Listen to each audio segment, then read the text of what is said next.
शेतकरी बंधू आणि भगिनींनो, खूप खूप मनापासून स्वागत आहे तुमचं कृषी प्रणाली या युट्यूब चॅनलमध्ये। तर कॉस्मेटिक म्हणजे जे काही आपण यूज करत असतो, म्हणजे लेडीज ज्या कॉस्मेटिक्स यूज करत असतात त्या कॉस्मेटिक मधील राजा म्हणून ओळखली जाणारी हळद जी आहे त्याचं इथे बियाणं वाढवायचं चालू आहे आणि याचीच पुढे शेतीही करणार आहेत। तर ही शेती कोण करते, म्हणजे इथे इतकं निसर्गरम्य वातावरण आहे, तुम्ही व्हिडिओमध्ये बघू शकता।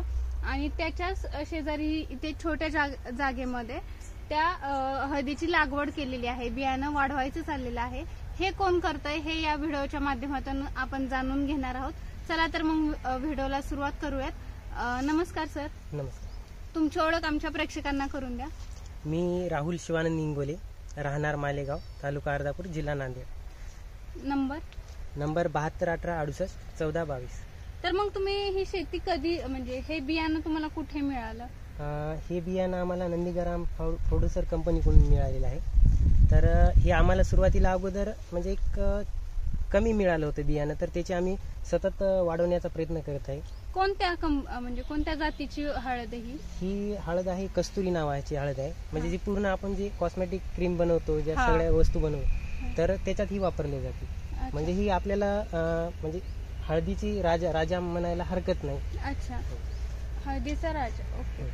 मग याची लागवड कधी केलेली आहे? तर याची लागवड आपण 5 जूनला केलेली आहे। 5 जूनला। 5 जून नंतर कसं नियोजन केलं याचं?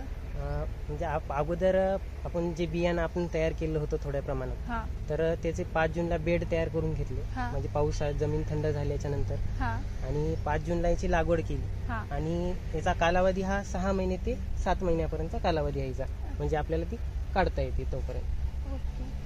मग आता तुम्ही याच्यावरती काय प्रोसेसिंग वगैरे केलेलं आहे का, पावडर वगैरे बनवलेली आहे का? हा, म्हणजे ज्यावेळेस आपण म्हणजे मागच्या वर्षी हिचं थोडंफार आपल्याकडे तयार झालं होतं बेणं, तर त्याच्यातून आपण चांगलं ठेवून जे बाकीचं उरलेलं होतं तर त्यापासून थोडं पावडर बनवलं आणि ते अगोदर ट्राय करून पाहिलं की त्याचे काय परिणाम पडतात आपल्या शरीरावरती, म्हणजे त्वचेवरती लावून पाहिलं, हातावरती लावून पाहिलं, तर त्याचे परिणाम दिसायला लागले। म्हणजे जे चेहऱ्यावरती येणारे जे छोटे काळे डाग आहेत, त्वचेवरला जे काळेपणा आहे तो थोडा थोडा दूर व्हायला लागला।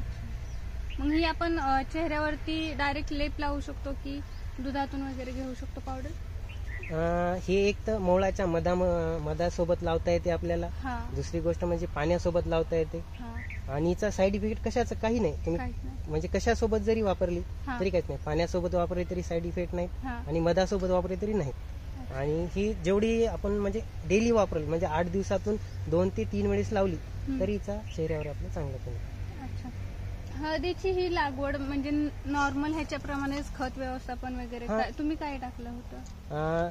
आम्ही सर्वात जास्त म्हणजे सेंद्रिय शेती करतो आम्ही। अच्छा। तर त्या पद्धतीने आम्ही याची लागवड करणं, याची निगा करणं आम्ही त्याच वेळी करतो। ओके। बाकीची पिकं तुमची सेंद्रिय आहेत का? हा, सर्व सेंद्रिय आहेत। आम्ही म्हणजे ही आपली हळद झाली, ही झाली आयुर्वेदिक झाली, दुसरी म्हणजे आपण जी खायासोबत वापरतो ती हळद, ती सुद्धा आम्ही सेंद्रिय पद्धतीने करतो, याच पद्धतीने करतो। सेलम का? हा, सेलम। अजून कोणकोणती पिकं आहेत तुमच्या? आमच्याकडे सध्या हरभरा आहे, ऊस आहे, अजून भाजीपाल्यामध्ये म्हणलं तर आपल्याकडे लसण आहे, कांदे आहेत, गाजरं आणि गहू पण आहे आपल्याकडे। तुमचं ज्यावेळेस मी हे परिसर बघितला इतका छान आणि निसर्गरम्य, तर याची कल्पना कुठून सुचली? म्हणजे पूर्वज म्हणजे आमचे आजोबा म्हणजे पहिल्यापणापासूनच शेतात राहतात, म्हणजे आमचा बी जन्म इथंच झाला, आमच्या वडिलांचा इथंच झाला। म्हणजे गर्दीमध्ये राहणं त्यांना अगोदरपासून पसंत नव्हतं, म्हणजे निसर्गरम्य वातावरण त्यांना अगोदर, म्हणजे तेव्हापासूनच आम्हाला ही ओढ लागली की झाडं लावणं, म्हणजे वेगवेगळी शेतीत प्रयोग करणं, हे म्हणजे आमच्याकडे पहिल्यापणापासून आजोबाकडे चाललेलं आहे। अच्छा। मग आता कोणकोणती झाडे आहेत सध्या? आपल्याकडे सर्वच झाडं आहेत, जाम आहे, आंबा आहे, चिकू आहे, ड्रॅगन फ्रूट लावलेलं आहे आपण, थोडं गुलाबाची फुलं आहेत, सर्व म्हणजे जास्वंद आहे, सगळेच फुलं आहेत, म्हणजे जे आपल्याला लागतात, निसर्ग जेवढं आपल्याला देईल तेवढं आम्ही घेतो। तर आता सध्या प्रॉब्लेम असा आहे की ह्याचं जे मार्केटिंग आहे, आता मला पण आजच नवीन कळालं की हे कॉस्मेटिक मध्ये वापरू शकतो हळद. तर यांनी हे पावडर पण करतात आणि हळद आहे ती पण विकतात. मग जे मार्केटिंग आहे त्यासाठी आपण ही व्हिडिओ बनवत आहोत की याचं मार्केटिंग पुढे सोपं व्हावं. तर आता आपल्याकडे नंदीग्राम फार्मर प्रोड्युसर कंपनीचे संचालक आहेत, त्यांना आपण थोडंसं मार्केटिंग विषयी विचारूया. विशेष म्हणजे जी हळद आहे ही कॉस्मेटिकमध्ये खूप मोठ्या प्रमाणामध्ये इथं यूज होतो आणि ही विषमुक्त कुठले याला केमिकल वगैरे सेंद्रिय पद्धतीनं वाढून यांनी केलेली आहे. त्यांना आम्ही फार कमी दिलं होतं कारण हे 2-3 शेतकऱ्यांनाच आम्ही दिले. याचं मार्केटिंग कशा पद्धतीनं करायचं ही दुसरा टप्पा आहे आणि ते पहिल्या टप्प्यामध्ये आम्ही पूर्णपणे याला स्लाइस केले आणि सावलीमध्ये वाळवले.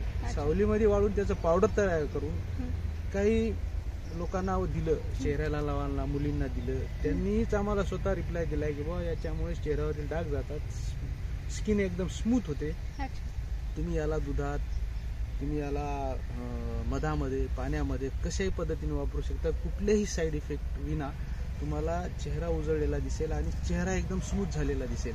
आणि ही एका आयुर्वेदिक डॉक्टरांकडून आम्ही व्हरायटी आणलेली होती 3 वर्षापूर्वी आणि ती वाढवतोय आम्ही. आता पुढच्या टप्प्यामध्ये आम्ही याला सोलार ड्रायरनं हे करून स्लाइस करून सोलार ड्रायर वाळून याचं स्वतःच नंदीग्राम आणि त्यांच्या संयुक्त विद्यानं शेतकऱ्याचं नाव टाकून आम्ही हे विक्री करणार आहोत. हे 6,500 रुपये किलोला विकतं. तुमचा एकदा संपर्क क्रमांक द्या. माझा नंबर आहे 95 45 38 1000 9545381000. आपण ही हळद पाहिजे असेल तर आपल्याला पावडर यावर्षी अत्यल्प प्रमाणात का होईना आम्ही तुम्हाला नक्की पुरवू. धन्यवाद.